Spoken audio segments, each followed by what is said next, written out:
Hello everyone. Today we talk about how to fix the app of Pinterest. Here we go to settings. Then we click on apps.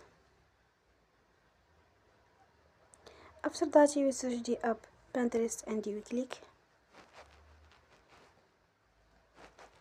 Then you will on force stop. After that you will go to storage. Then we click on clear cache. In the end, you will turn off your Wi-Fi and you will turn again.